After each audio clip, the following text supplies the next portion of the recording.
ያው በዚህ ሞመንት ላይ በጣም የማዝነው ሰለምቴ ላልሆኑ ሙስሊሞች አይዱ ነው። ፊሊንጉን ኬት አምጥታችሁ ፊል እንደምታደርጉት እንግዲህ የራሳችሁ ጉዳይ።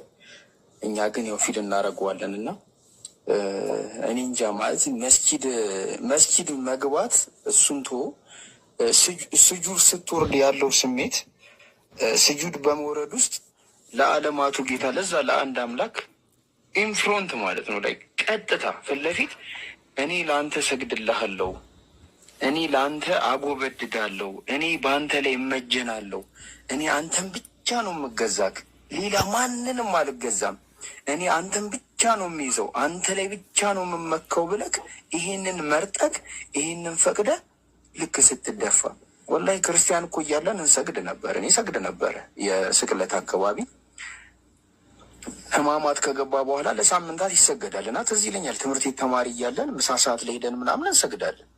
ስግደቱ እንዴት ነው ሲባል ቁጥር ነው ጨዋታው። እኔ ትዝ የሚለኝ ለእኔ ማለት ነው ያቺን ቁጥር ቆጥረን እንሰግዳለን። ግን በትክክለኛ መንገድ እኔ ወላሂ ለመጀመሪያ ጊዜ የሰገድኩት እስልምና ላይ ነው። ስግደት ምን እንደሆነ ገብቶ ለዚህ ለዓለማቱ ጌታ በቃ ጎንበስ ብለህ ሰግደህለት ስትነሳ ያለው ስሜት ማለት ነው።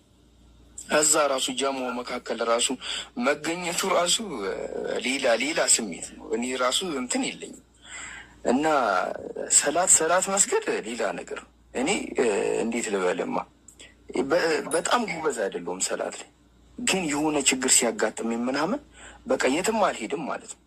ልክ በቃ ሰላቴን ልክ ስሰግድ በሰገድኩበት በሆኑ ቅጽበቶች በቃ ነገሮቹ ተስተካክሎ ያቸዋለሁ።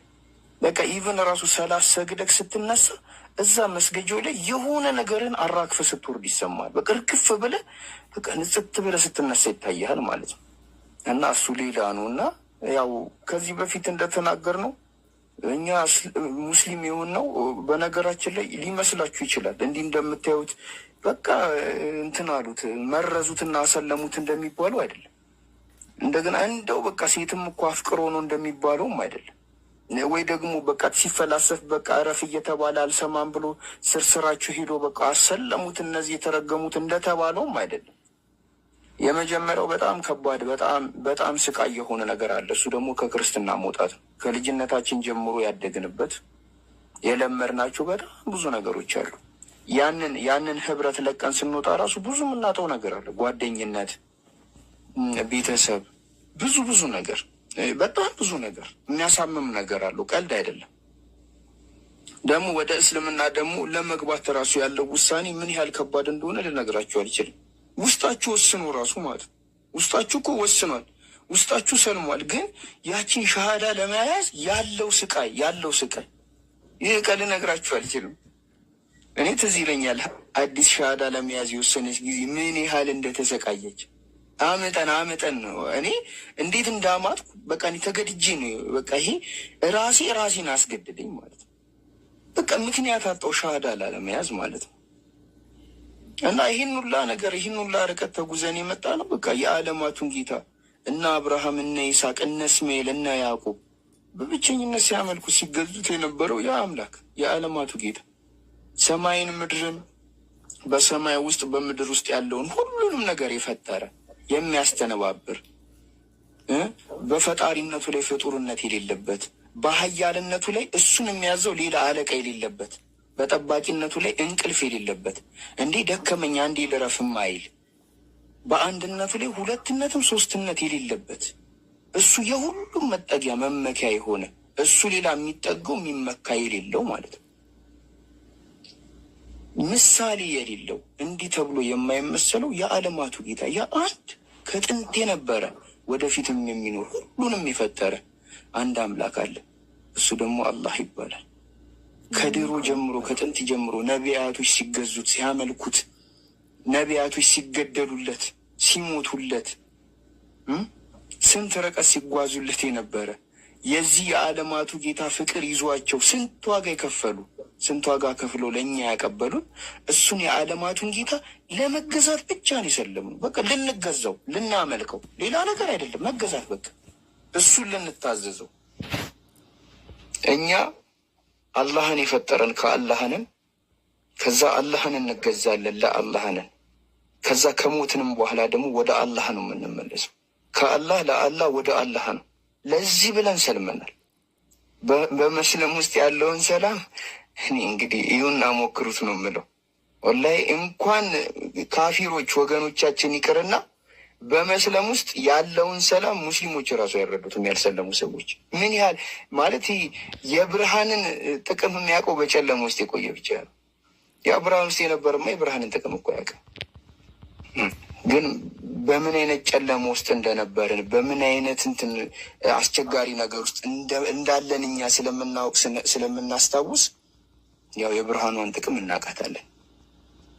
እና አልሐምዱሊላህ ይህ ሁላ ነገር አልፎ ዛሬ እዚህ ላይ ደርሰናል። እዚህ ሞመንት ላይ በጣም የማዝነው ሰለምቴ ላልሆኑ ሙስሊሞች አይዱ ነው። ፊሊንጉን ኬት አምጥታችሁ ፊል እንደምታደርጉት እንግዲህ የራሳችሁ ጉዳይ። እኛ ግን ያው ፊል እናደርገዋለን እና እኔ እንጃ ማለት መስጊድ መግባት እሱንቶ ስጁድ ስትወርድ ያለው ስሜት ስጁድ በመውረድ ውስጥ ለዓለማቱ ጌታ ለዛ ለአንድ አምላክ ኢንፍሮንት ማለት ነው ላይ ቀጥታ ፊት ለፊት እኔ ለአንተ ሰግድልሃለሁ፣ እኔ ለአንተ አጎበድዳለሁ፣ እኔ በአንተ ላይ እመጀናለሁ፣ እኔ አንተን ብቻ ነው የምገዛክ፣ ሌላ ማንንም አልገዛም፣ እኔ አንተን ብቻ ነው የሚይዘው፣ አንተ ላይ ብቻ ነው የምመካው ብለክ ይሄንን መርጠክ ይሄንን ፈቅደ ልክ ስትደፋ ወላሂ ክርስቲያን እኮ እያለን እንሰግድ ነበር። እኔ ሰግድ ነበረ የስቅለት አካባቢ ህማማት ከገባ በኋላ ለሳምንታት ይሰገዳል እና ትዝ ይለኛል ትምህርት ቤት ተማሪ እያለን ምሳ ሰዓት ላይ ሄደን ምናምን እንሰግዳለን። ስግደቱ እንዴት ነው ሲባል ቁጥር ነው ጨዋታው። እኔ ትዝ የሚለኝ ለእኔ ማለት ነው ያቺን ቁጥር ቆጥረን እንሰግዳለን። ግን በትክክለኛ መንገድ እኔ ወላሂ ለመጀመሪያ ጊዜ የሰገድኩት እስልምና ላይ ነው። ስግደት ምን እንደሆነ ገብቶ ለዚህ ለዓለማቱ ጌታ በቃ ጎንበስ ብለህ ሰግደህለት ስትነሳ ያለው ስሜት ማለት ነው። እዛ ራሱ ጃማው መካከል ራሱ መገኘቱ ራሱ ሌላ ስሜት ነው። እኔ ራሱ እንትን የለኝም እና ሰላት መስገድ ሌላ ነገር ነው። እኔ እንዴት ልበልማ በጣም ጎበዝ አይደለሁም ሰላት ላይ፣ ግን የሆነ ችግር ሲያጋጥም ምናምን በቃ የትም አልሄድም ማለት ነው። ልክ በቃ ሰላቴን ልክ ስሰግድ በሰገድኩበት በሆኑ ቅጽበቶች በቃ ነገሮቹ ተስተካክሎ ያቸዋል። በቃ ኢቨን ራሱ ሰላት ሰግደክ ስትነሳ እዛ መስገጃው ላይ የሆነ ነገርን አራግፈ ስትወርድ ይሰማል። በቃ እርግፍ ብለህ በቃ ንጽት ብለህ ስትነሳ ይታያል ማለት ነው። እና እሱ ሌላ ነው። እና ያው ከዚህ በፊት እንደተናገር ነው እኛ ሙስሊም የሆነው በነገራችን ላይ ሊመስላችሁ ይችላል። እንዲህ እንደምታዩት በቃ እንትን አሉት መረዙትና አሰለሙት እንደሚባለው አይደለም። እንደገና እንደው በቃ ሴትም እኮ አፍቅሮ ነው እንደሚባለውም አይደለም። ወይ ደግሞ በቃ ሲፈላሰፍ በቃ እረፍ እየተባለ አልሰማም ብሎ ስርስራችሁ ሄዶ በቃ አሰለሙት እነዚህ የተረገሙት እንደተባለውም አይደለም። የመጀመሪያው በጣም ከባድ በጣም ስቃይ የሆነ ነገር አለ። እሱ ደግሞ ከክርስትና መውጣት ነው። ከልጅነታችን ጀምሮ ያደግንበት የለመድናቸው በጣም ብዙ ነገሮች አሉ። ያንን ህብረት ለቀን ስንወጣ ራሱ ብዙ የምናጠው ነገር አለ። ጓደኝነት፣ ቤተሰብ፣ ብዙ ነገር በጣም ብዙ ነገር የሚያሳምም ነገር አለው። ቀልድ አይደለም። ደግሞ ወደ እስልምና ደግሞ ለመግባት ራሱ ያለው ውሳኔ ምን ያህል ከባድ እንደሆነ ልነግራችሁ አልችልም። ውስጣችሁ ወስኖ ራሱ ማለት ነው። ውስጣችሁ እኮ ወስኗል፣ ውስጣችሁ ሰልሟል። ግን ያቺን ሻሃዳ ለመያዝ ያለው ስቃይ ይህ ቀን ልነግራችሁ አልችልም። እኔ ትዝ ይለኛል አዲስ ሻሃዳ ለመያዝ የወሰነች ጊዜ ምን ያህል እንደተሰቃየች አመጠን ነው። እኔ እንዴት እንዳማጥኩ በቃ እኔ ተገድጄ ነው። በቃ ይሄ ራሴን አስገድደኝ ማለት ነው። በቃ ምክንያት አጣው ሻሃዳ ላለመያዝ ማለት ነው። እና ይህን ሁላ ርቀት ተጉዘን የመጣ ነው። በቃ የዓለማቱን ጌታ እነ አብርሃም፣ እነ ይስሐቅ፣ እነ እስማኤል፣ እነ ያዕቆብ በብቸኝነት ሲያመልኩ ሲገዙት የነበረው ያ አምላክ የዓለማቱ ጌታ ሰማይን ምድርን፣ በሰማይ ውስጥ በምድር ውስጥ ያለውን ሁሉንም ነገር የፈጠረ የሚያስተነባብር በፈጣሪነቱ ላይ ፍጡርነት የሌለበት፣ በኃያልነቱ ላይ እሱን የሚያዘው ሌላ አለቃ የሌለበት፣ በጠባቂነቱ ላይ እንቅልፍ የሌለበት፣ እንዲህ ደከመኝ አንዴ ልረፍም አይል፣ በአንድነቱ ላይ ሁለትነትም ሶስትነት የሌለበት፣ እሱ የሁሉም መጠጊያ መመኪያ የሆነ፣ እሱ ሌላ የሚጠገው የሚመካ የሌለው ማለት ነው።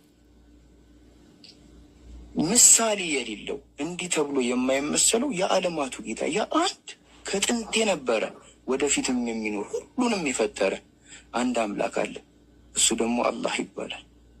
ከድሮ ጀምሮ ከጥንት ጀምሮ ነቢያቶች ሲገዙት ሲያመልኩት፣ ነቢያቶች ሲገደሉለት ሲሞቱለት፣ ስንት ርቀት ሲጓዙለት የነበረ የዚህ የዓለማቱ ጌታ ፍቅር ይዟቸው ስንት ዋጋ የከፈሉ ስንት ዋጋ ከፍሎ ለእኛ ያቀበሉን እሱን የዓለማቱን ጌታ ለመገዛት ብቻ ነው የሰለሙን። በቃ ልንገዛው ልናመልከው፣ ሌላ ነገር አይደለም። መገዛት በቃ እሱን ልንታዘዘው። እኛ አላህን የፈጠረን ከአላህንን፣ ከዛ አላህን እንገዛለን ለአላህንን። ከዛ ከሞትንም በኋላ ደግሞ ወደ አላህ ነው የምንመለሰው። ከአላህ ለአላህ ወደ አላህ ነው። ለዚህ ብለን ሰልመናል።